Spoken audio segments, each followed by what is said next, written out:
In this video, we're going to learn how to play The Crew, a game that takes a really simple idea and turns it into one of my favorite games of all time. My name is Ryan, and I will teach you everything you need to know how to play the game. And of course, if you find the video helpful, hitting the like and subscribe button down below really helps the channel out. There are basically two big rules or concepts that you need to understand for The Crew to make sense. And then once you know these, the game's actually pretty simple to learn. The first one is trick taking. Now, trick taking card games have been around for hundreds of years, so if you played them before, this part will sound pretty familiar to you. In trick-taking games, players will be holding a hand of cards. These cards vary in number and also suit.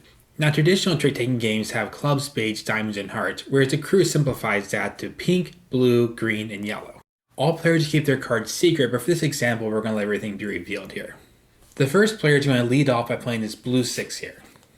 Now, how basically all trick-taking games work is you would then go to the player on their left, and this player has to match color if they are able to. Since they do have a blue, they are forced to play this blue 1. This blue 1 is lower than the 6, so as of right now, this player, the first player, is winning this trick. The third player here has 2 blues, a 5 and an 8. They can choose whether they want to play this 5, which would then give this player the win because the 6 is higher, or they could play this 8. Let's say they go for this 8 right here. This is now the highest card of this trick, so they would win it, place the cards by them, and now they would lead off the next trick. They have a pretty strong hand of green here, so let's say they go with the green 9. This player has a green 8, so they must play it, it's their only green. This player has 3 cards, a 6, 3, and 2, so let's say they toss the lowest one, and once again this player wins. Now let's just say for the sake of learning, this player then plays a pink 8. This player is going to get rid of their pink 2, and this player is going to play the pink 9. Now, one important aspect in all trick-taking games is kind of counting what cards have been played. So for example, this player knows they played the 9, they won this trick, but they also see that the pink 8 has been played. So now they know if they play this pink 7, there's nothing else higher in the game out there. Now this player doesn't have any pink, so if you ever don't have any color to match, you can throw away any card you want to. So you can't win the trick if you play yellow, green, or blue, but you can throw away a card. So in this case, let's say they throw away this green 4. Now they have no ability to win, even if it was a green 9. You can't win unless you match the original color, but they have to throw away a card every trick. This player does have a pink, so let's say they get rid of the pink 5. This first player to play won again, and they would lead off the next round. So just to recap, all players must follow color if they're able to, and then the highest card in the original color, in this case yellow, is the winner. Now almost all trick-taking games come with some form of trump. In the Crew's case is this 1, 2, 3, and 4 rocket cards. As the name implies, if a trump card is played, it beats any other number out there. So let's give a quick example here. Let's say this player plays a green 6. This player must follow suit, but they actually have a green 7, which is perfect. This player does not have green. If they had green, they'd be forced to play green. But since they don't have a green, they can throw away the blue 3, they can throw away yellow 4, or they're allowed to play this trump since they don't have any greens anyway. So they can put this trump card on there, and the rocket automatically wins. Since no other rockets are present, it beats any other card. The only cards that can beat this 2 rocket would be the 3 and the 4 rockets. Now let's say this player is in control. They just won a trick and they have the next turn. You are actually allowed to lead with the trump card as well, since you're allowed to lead with any card from your hand. So this player could lead with the 2 trump, which would then this player would be forced to follow suit, a 3 trump. This player doesn't have a trump, so they are just going to throw away any one of their cards. Let's say they throw away this yellow 4. Even though the 4 is higher than the 2 or the 3, the trump led, so you must play in trump, and only trump can win this suit. Okay, so with trick taking out of the way, the second big concept is something a little newer in gaming, which is cooperative play. Meaning that every single player is on the same team trying to basically beat the game. So there's none of this individual winning. You can't win the Crew and everyone else playing lose. Everyone accomplishes their goals together and everyone wins, or one single person doesn't accomplish their goals and everybody loses. Alright, so let's learn how to set it up. First, grab the larger 40 card deck, which contains numbers 1 through 9 of each color, then also the 4 rockets. Shuffle them all together and deal out every single card face down to all the players. Now in this video, we're setting up for a 4-player game, so each player should receive 10 cards. Just note, in a 5-player game, you also deal out every single card to all the players, each player receiving 8 cards. In a 3-player game, you will still deal out every single card. The first player to get a card there will get 14. It's just important that no matter what the player count, every single card be dealt out. Here we have 4 equal stacks of 10. Now give each player one of these green and red signal tokens, and each player will look at their cards and organize them by color and number. Now I have gone through and organized each of the 4 players' hands. At this point, the player that was dealt a 4 rocket will declare, I have the 4 rocket, and they will take this little commander token. This means that they're going to be going first this round.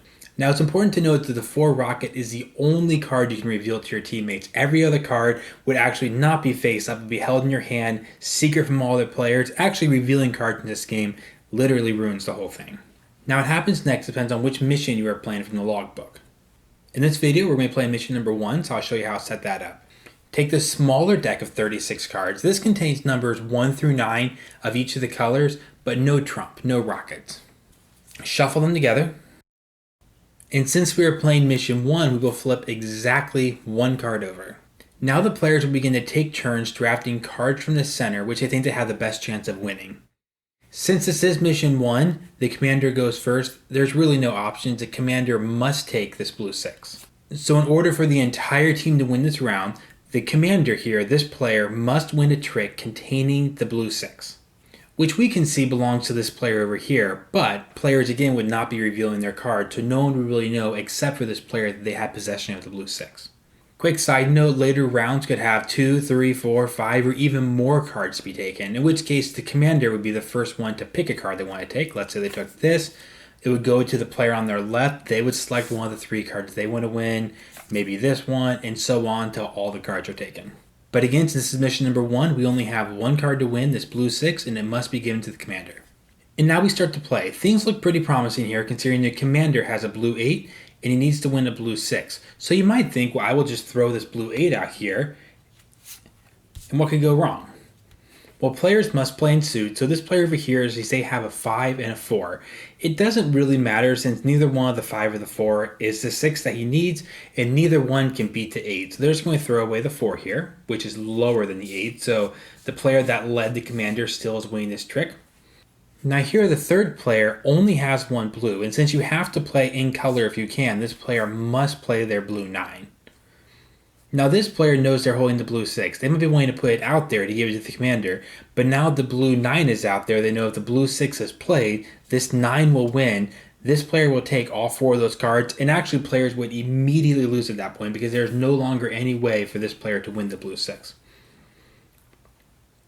Now let me show you a different version of what could have happened. This player could have played the blue 2.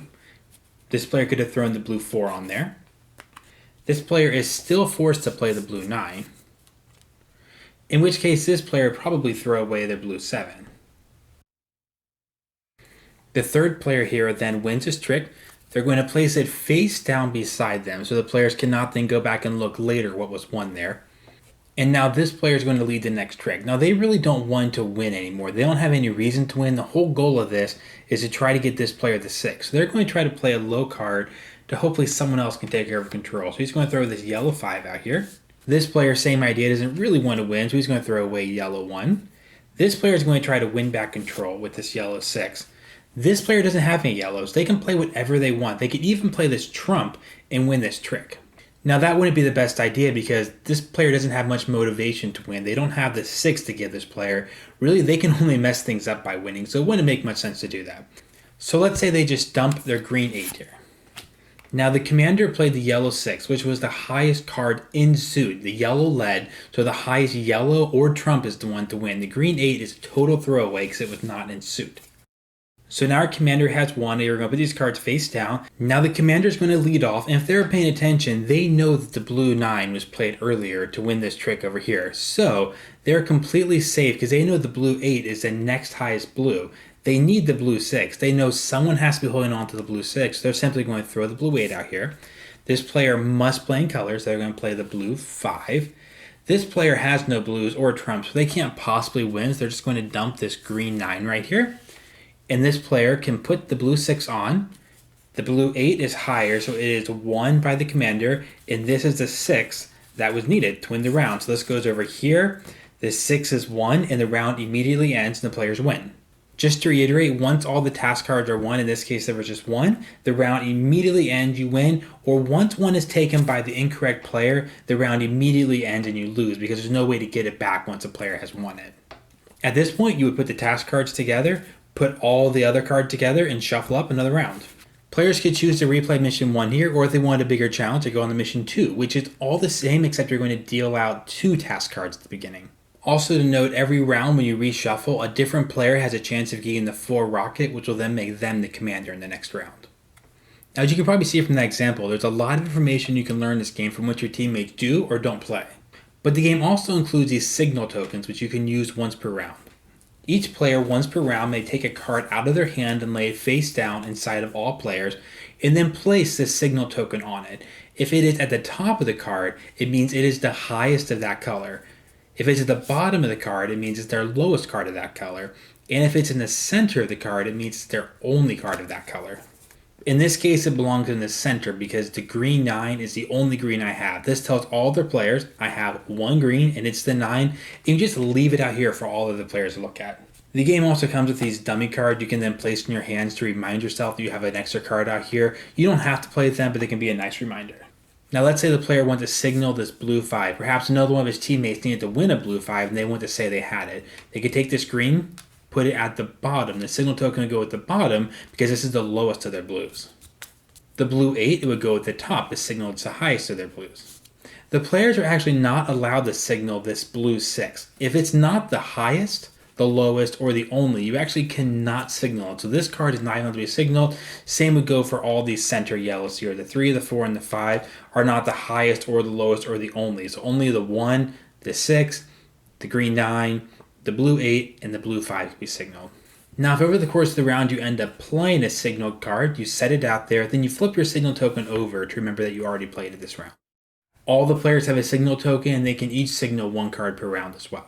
One last note, the signal remains on the card and the card out here even if the signal is no longer true. So for example, if I signal that I have a blue 5, then throughout the course of the round I play my blue 6, I play my blue 8. Well, now this blue 5 is now my only blue. I do not move it. It's only true when I first put it down. The signal and the card remain here until I choose to play this card. So you do not change its position depending on what you've already played. Now we just went through the first mission only, but what makes the crew great is that there are 50 different missions, each with different challenges, some with funny challenges, some with very difficult, unique challenges. Now I'm not going to go over every single mission, every single special symbol, because honestly, most of the fun I have playing this game is discovering what the next mission is going to make me do. But I will go over some of the basic symbols that we see over and over again. The first thing you will encounter often are these numbered task tokens. For example, mission 3 says to put out 2 cards and then also the numbered task tokens 1 and 2. You will start by saying out the tokens, then when you flip the cards over, you will place them underneath a token in order. Now when you take this pink 8 or this yellow 6, this token is associated with this card. The number 1 means this is the first task card that must be completed in the round. The number 2 means this is the second that must be completed in the round. Now, important note, that does not mean you have to do it on your very first trick, the very first card you play. In this example, the number 1, the pink 8, must be 1 before the number 2, the yellow 6, and then after those 2 are accomplished, this yellow 9 and pink 7 can be 1 in any order. The next 2 tokens are really similar to what we just covered. There's a 1, a 2, also a 3, and a 4 arrow. Just like the others, you will set these out first and then flip the task cards underneath them. Now these are similar but actually a little easy. This just means that the 1 arrow must be 1 before the 2 arrow. But these 2 can be 1 whenever you like, as long as the number 1 arrow is 1 before the number 2 arrow. For example, you could win the green 4, and then the green 5, and then the blue 7, then the yellow 7. These tokens can really affect the drafting as well. So for example, you might feel great about your ability to win this yellow 7 right away, but it might be more difficult for you to win this yellow 7 if you have to wait a few rounds for someone else to win this green 5. The last common symbol here is super simple. This is the omega, which means it must be 1 last. So you flip out several task cards, you will draft all these, but whoever takes this green 7, it must be the last task to be won. So this yellow 3 and the blue 3 must be accomplished first, and then the green 7 can be won. Now, like I said, I'm going to stop right there because part of the joy of the game is discovering what all the missions have for you to do. But I will mention whenever you see this astronaut here, you have to read the bold text. It means it's a unique mission. No other missions really like it. You won't find an explanation in the rule book. It's just going to tell you something really specific to do just for that mission. And when you do encounter one of the symbols that I didn't mention, or even want to review the ones I did mention, flip over the logbook to the rulebook side and look at pages 14 through 18. And that is everything you need to know how to play the crew. Now, of course, if you have any questions at all about what I just went over, do not hesitate to ask in the comments down below.